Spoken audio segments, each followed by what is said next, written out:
qofka in la raaca wax xun maaha laakiin qofku waa inay waxan ku raacsanay mabaadii aragti tahay wiil dhalinyaro ah maalin walba qosli jiray saaxiibadiisna waxay moodayeen inuu nolosha haysto laakiin hal habeen wuxuu galay meel uusan ka soo laaban markii meydkiisa la keenay hooyadiis waxay tiri wiilkaygiioo salaaddii aan kuu sheegay maanta ayaa kuu tukanaya markaas sheekh xuseen cali jabuuti wuxuu sheegay hadal dadka masaajidka ka ilmaysiiyey muuqaalkan hadhaas maxaa yeelay qisooyinka aad maqli doonto qalbiga ay gelgelayaan war muumin waxaa la doonayaa inaad noqoto muumin labada indhood ee kugu taalla ilaa adduunyadaada ku eego ilaa aakhiradaada ku eego aakhiradaada iyoynay adduunyada ku seejin adduunyadani waa in yar waxaan joogaynaa in yar walaalayaal intaa yar een joogno ilaahay ha kaga baqno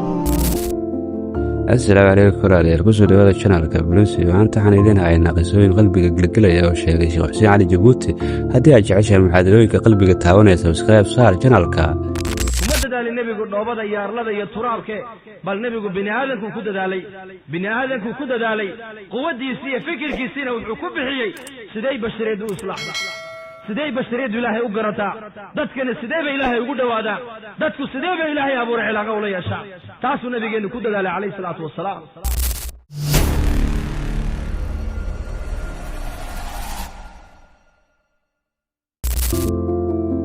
sheekhu wuxuu sheegay nin dhalinyaro ah oo aad ugu mashquulsanaa adduunka salaad ma jirin qur-aan ma jirin waalidna dheg uma siin jirin maalin ayuu saaxiibadiis la baxay iyadoo qosliga ciyaar ku jira laakiin habeenkaas waxay noqotay habeenkii ugu dambeeyey noloshiisa shil ayuu galay isagoo aan hal kelmad oo toobad ah odhan markii la aasay dadkii joogay waxay lahaayeen shalay ayuu nala qoslayay maanta qabri ayuu galay walaalayaal geeridu ma eegto inaad dhimataana waa naxariista ilaahay dadku haddaynan dhimanayn cadaab bay noqon lahayd nolosha adduunyadu cadaab waayo aabbaha oo ku dul fadhiya iyo aabbihii oo aqalka kugu jeefa hooyadaa oo aqalka kugu jeefta ayadoo hooyadeedu aqalka kugu taala nolosha say noqon lahayd waa la isnici lahaaba marka in la kala dhinto oo dadku inna ay dhalato inna adduunka ay ka baxdo waa naxariista ilaahay bay ka mid tahay marka ilaahay kama maarmayno waan u baahannahay mar walba kama maarmayno kama dhuuman karno meeluusan ku arkayna ma dhici karta inaad tagtid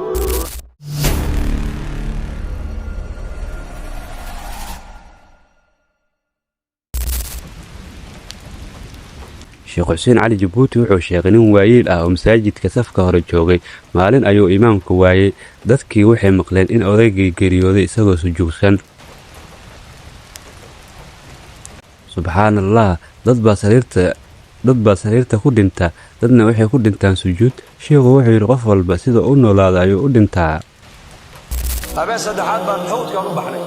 meel gaashaamo laydhaa baan tegnay 4 cishaan ku maqnay duhur magaalaan marnay casar tuulaan marnay tuulaan maalin baad duhur la tukan dadka aan la hadlayo salaada inta imanaysa iyo inta maqaaxyaha fadhida jaadka cunaysa inta maqaaxyaha fadhida jaadka cunaysa salaada aan u soo kacayn boqolkii 80 baa ku qiyaasay salaadii cumuud alislaam udubdhaxaadkii diinta islaamka maanta mujtamacina ku dhex dayacan ummaddu markaa fadhi uma baahna maanta socod bay u baahan tahay maxay u baahan tahay socod sidaad ku badbaadaysa adiga iyo ummaddaad ku badbaadin lahayd waa dadaalka dacwadda weya waa dhallinyaradeenna odayadeenna caamadeenna culimmadeenna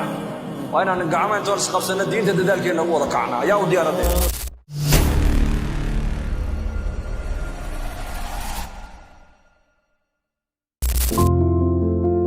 walaal imise jeer ayaad tiri beri ayaan toobadkeenayaa laakiin ma hubtaa inaad berid gaarayso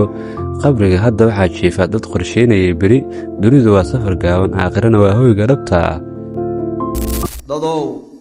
alliheenni abuure ka baqa oo ka cabsada inna zalzalata saacati shay'un cadiim saacadda gariirkeegu waa shay weyn baa ilaahay yidhi tabaaraka wa tacaala waa saacadda qiyaamada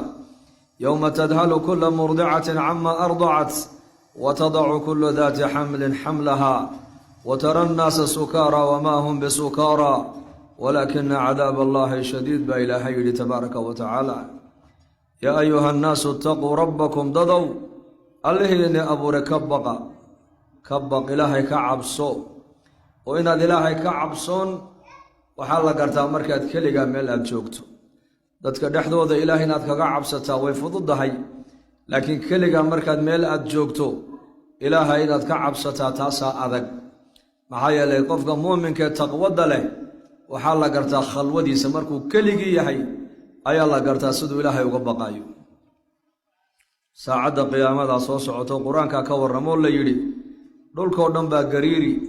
oo malaa'ig baa ilaahay soo saari doonaa israafiil suurtuu afuufayaa makhluuqaadka samaawaadka ku nool iyo araadiinta intaasoo dhan dhammaan way wada dhimano way wada argagaxayaan waa maalintee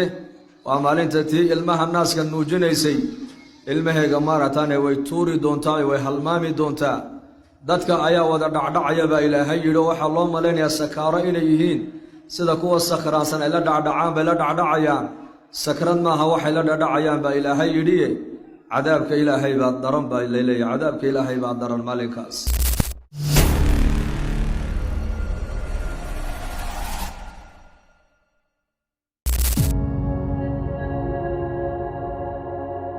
sheekhu wuxuu sheegay in wiil dhallinyaro ah hooyadiis aad u caasi jiray maalin ayuu safar baxay laakiin dib uma soo noqon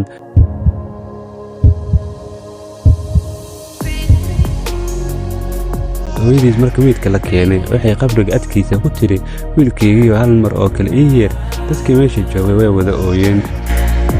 yaa rabbi adigu maad raalli iga noqotida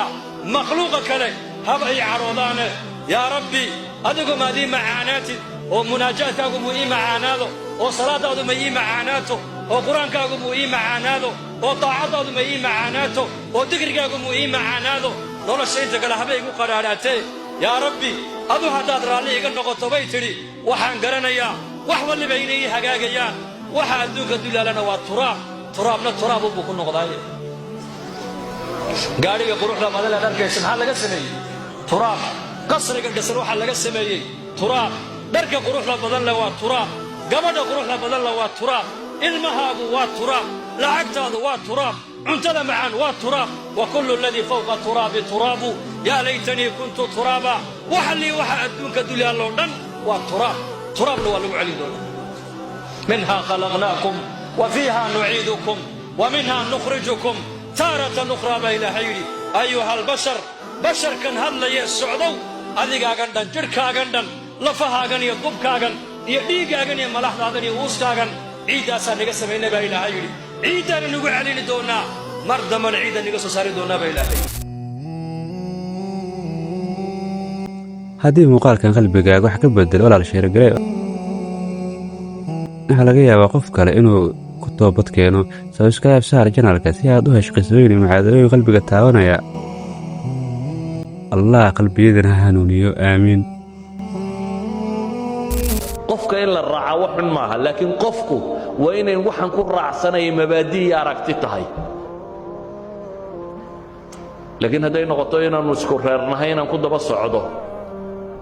dee aqoon-yahana sheegana magac kale sheega markaa nin reer hebel aan aha iska dheh